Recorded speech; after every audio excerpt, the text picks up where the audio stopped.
Welcome back to the Ryan Dunstan Podcast, Words from a Humble King. I really hope everybody out there is doing well. I hope everyone's hanging in there. It's been a tough go at it these last, few months here, whether you're in business, entrepreneur, whatever the case may be. A lot of people are getting laid off, all that kind of stuff. I'm in a transition myself. It's been pretty tough. I've been in a season where, I've been transitioning onto a new thing. And life is kind of throwing some curveballs in there, some resistance and stuff. But because I'm a deep thinker, I've always tried my best to find the silver lining in things, right? Trying to find the purpose in it, the why in it, trying to turn it around and flip it. But as life, starts to life on me, or should I say as God begins to redirect. And let me just start there. First of all, man, God's redirection is such a disruption to embrace. I tell you, it's one of God's many paradoxes in my life.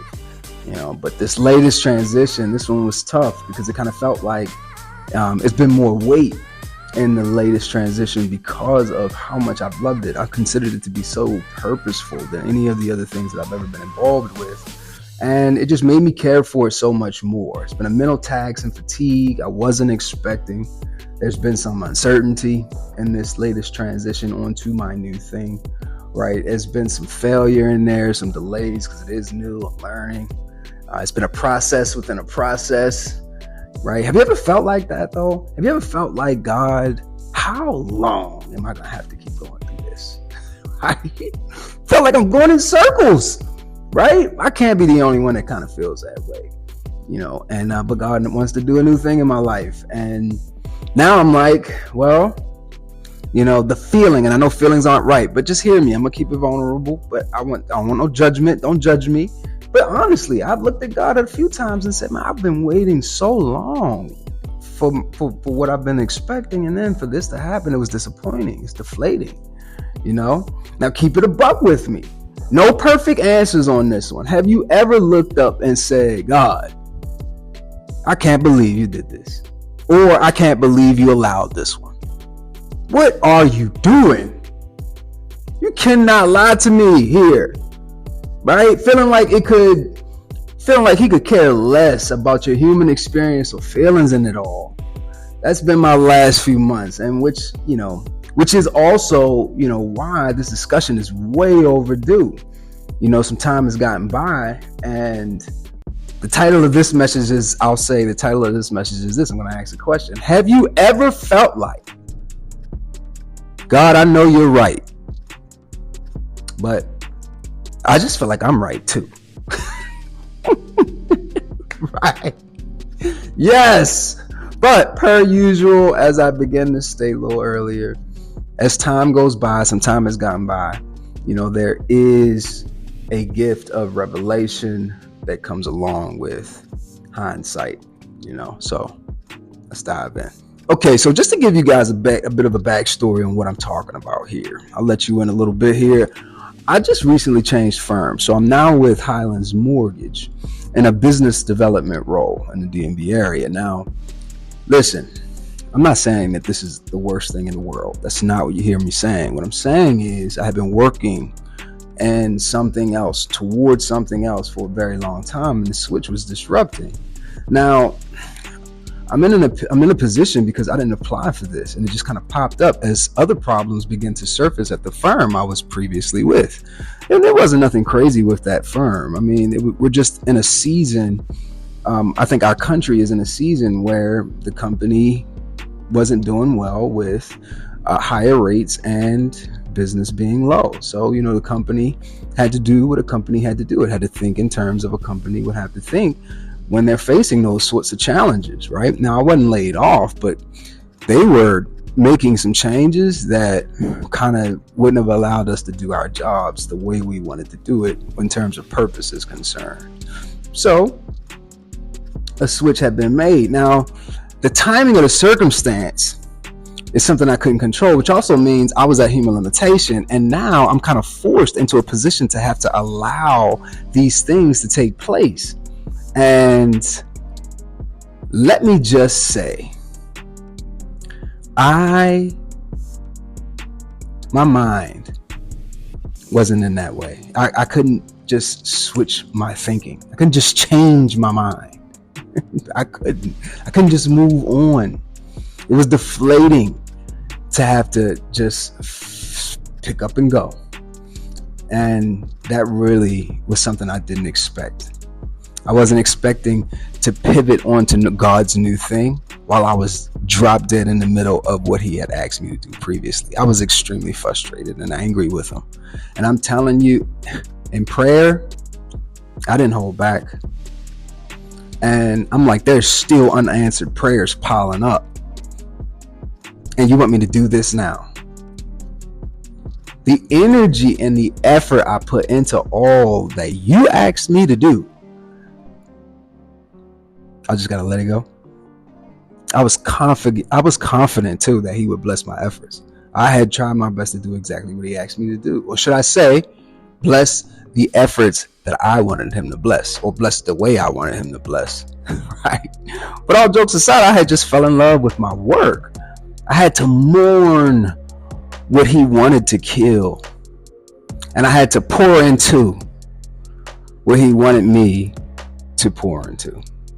With everything I've been working towards for the last 2 years, man, that was such a paradox. That made no sense in that moment. Y'all should have heard me in prayer.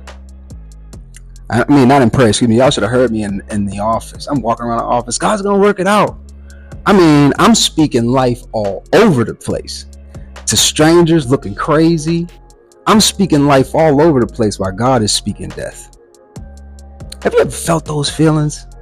Have you ever felt the feeling of desperately wanting God to save something or someone that he was going to let die or wanted to kill? I felt forsaken. Man, I don't know if I can explain it. You see, I have to choose my words wisely here because words have such a power over the subconscious. So I'm going to say this. I've been overcoming abandonment issues and anxiety issues for some time now. So feeling let down by God felt like abandonment. And feeling like I have no control and I have to go and drop and go. That doesn't go over well with someone with anxiety. And has God ever made you feel like whatever you saw, it was true, but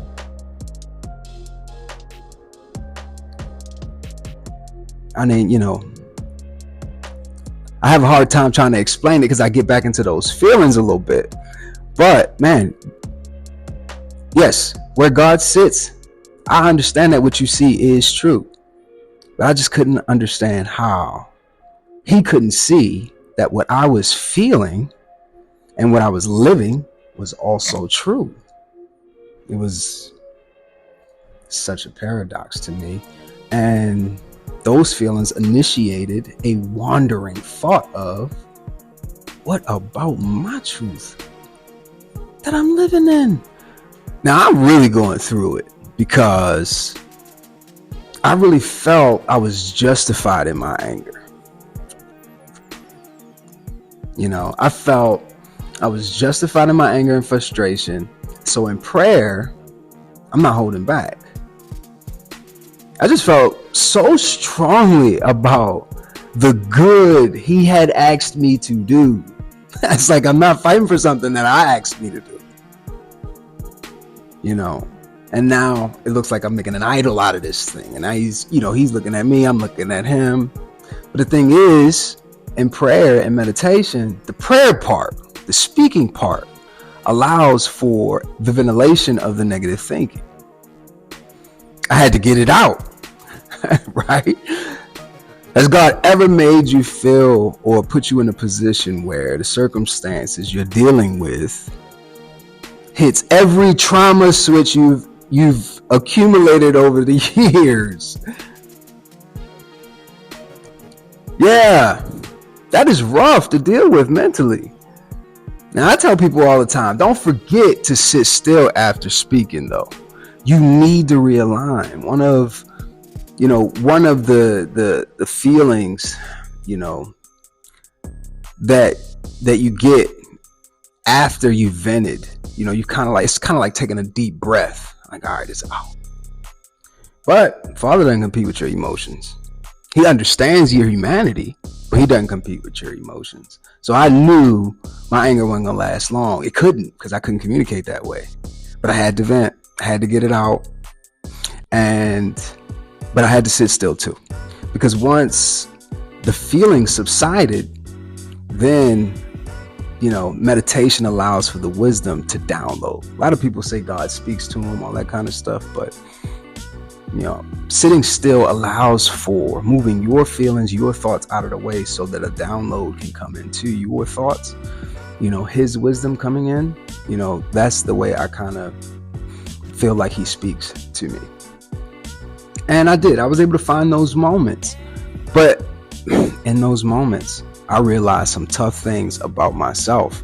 And this is the beginning of me beginning to realize, oh, okay, this really is a paradox, because he really is doing it for a reason. I heard Dr. Darius Daniels, shout out to Dr. Darius Daniels. I heard him say one time, when God is doing something, he's doing something. We all know it. It's evident. But when he's not doing something, or when he does something you don't like, he's still doing something. And as crazy as that is to think about, it's true. I'll show you. First things first, with all accountability taken into account, I had to remember his character.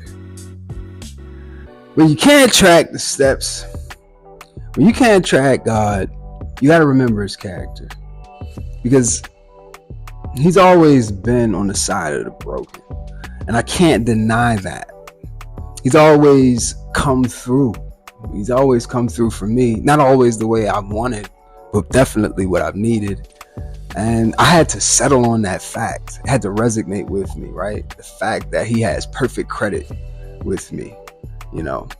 This situation has to have some kind of meaning, I felt like. And then number two, when God is going, or when God is doing something, you can't put limits on how he blesses you, right? You can't say how he goes about it. The paradox here is he doesn't tell us my ways. He does tell us his ways are not our ways. My thoughts are not your thoughts.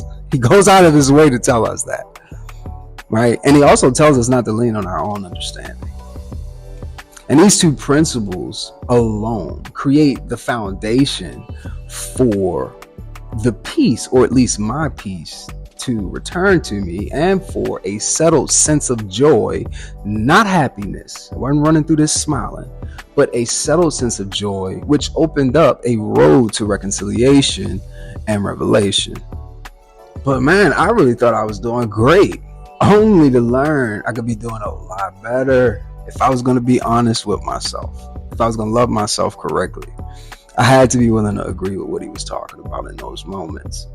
And like I said before, number one, I